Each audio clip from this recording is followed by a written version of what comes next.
नागपुर के सड़कों पे आग लगी थी। पुलिस भी भीड़ से पिट रही थी और एक साइंटिस्ट सिर्फ पार्किंग के इशू पे मार दिया गया। सवाल ये नहीं है कि पुलिस कमजोर हो गई है, सवाल ये है कि हमने उन्हें कमजोर क्यों बना दिया गया। सत्यमेव जयते ये मोटो है हमारे इंडियन पुलिस का, पर आज सबसे ज्यादा करप्शन के एलिगेशन पुलिस पर ही लगते हैं। लोग लॉ से डरते नहीं और पुलिस अपनी रिस्पेक्ट तक खो चुकी है। तो आज हम इस वीडियो में बात करेंगे पुलिस रिफॉर्म्स की।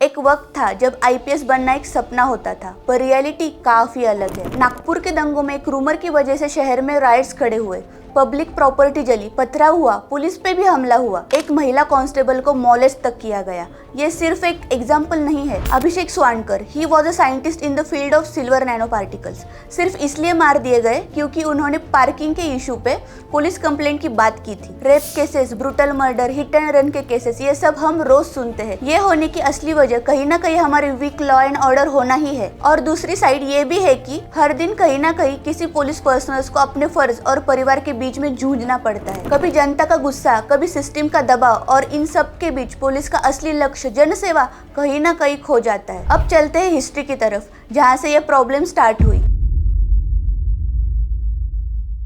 लॉर्ड कॉर्नवालिस, ब्रिटिश वॉइसरॉय, जिन्होंने 1791 में इंडिया आकर पुलिस सिस्टम को एक ऑर्गेनाइज फोर्स बनाया। उसके बाद 1857 का रिवॉल्ट हुआ और आगे आने वाले नेशनल मूवमेंट्स को सप्रेस करने के लिए 1861 का पुलिस एक्ट लाया गया। सोचो, 160 साल पुराना लॉ जिसका स्ट्रक्चर आज भी हम यूज करते हैं। ब्रिटिशर्स ने पुलिस को एक फोर्स बनाया था ताकि वो लोगों को कंट्रोल कर सके। 1947 में आजादी के बाद इंडियन गवर्नमेंट ने उसे पुलिस सर्विस बनाया ताकि वो लोगों को प्रोटेक्ट कर सके। पर आज भी कहीं ना कहीं ये पुलिस सर्विस पुलिस फोर्स की तरह ही काम करती है, जहां पॉलिटिकल प्रेशर में आकर लोगों को दबाया जाता है। फोर्स का सर्विस तो हो गया, पर आज भी वही माइंडसेट चलता आ रहा है। पुलिस डिपार्टमेंट एक स्टेट सब्जेक्ट होने के कारण उस स्टेट की लोकल पॉलिटिकल पार्टीज और एडमिनिस्ट्रेशन पुलिस को एक फोर्स की तरह यूज करती है, जो हमने वेस्ट बंगाल में भी देखा। अभी देखते हैं पुलिस रिफॉर्म करने के लिए क्या चैलेंजेस है।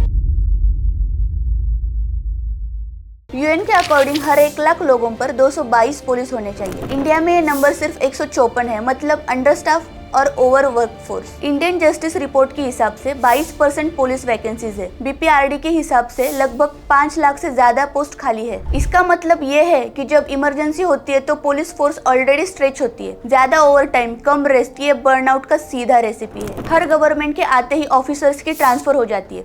पोस्टिंग सिर्फ उन्हें मिलती है जो रूलिंग पार्टी के फेवर में हो। इससे प्रोफेशनलिज्म और लॉन्ग टर्म पुलिस स्ट्रेटेजीज पर असर होता है। पुलिस एक नॉन रेवेन्यू डिपार्टमेंट है। पहले पुलिस डिपार्टमेंट के लिए बजट एलोकेशन सिर्फ 3% था, पर अभी बढ़ाकर 6% की गई है। सैलरीज कम, प्रमोशंस लो, ड्यूटी आवर्स 12 से 14 घंटे, वर्क लाइफ बैलेंस तो छोड़ो, मेंटल हेल्थ भी अफेक्ट होती है। No time, and you will have much less time for your family, whereas some service will give you a very set pattern of your daily life. You will go to office at 10 o'clock, maybe you're out by 6. इसका recent incident Kerala का है, जहां पर over work stress की वजह से police personnels ने suicide की। क्या ऐसे एनवायरनमेंट में कोई ऑनेस्टली काम करेगा? और फिर इसी सब रीजन से बढ़ता है करप्शन।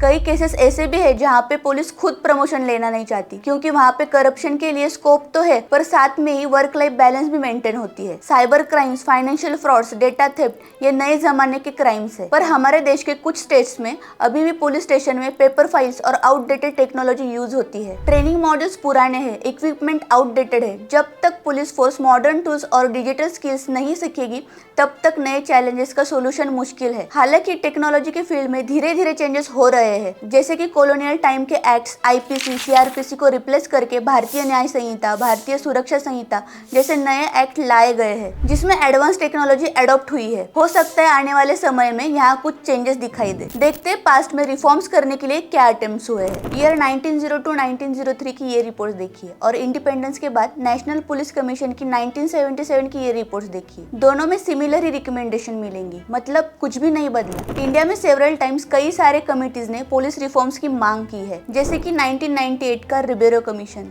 2000 का पद्मनाभन कमेटी, मलिमठ कमीशन। आखिर में यूपी के सीनियर डीजीपी रहे प्रकाश सिंह सर ने 1996 में सुप्रीम कोर्ट में पीआईएल दाखिल कर दी। इस केस में प्रकाश सिंह जी ने जो भी 7 रिकमेंडेशन बताई थी उसे जल्द से जल्द इम्प्लीमेंट करने के लिए सुप्रीम कोर्ट ने कहा था। वो 7 रिकमेंडेशन ऐसी थी, आप वीडियो पॉज करके देख सकते हैं।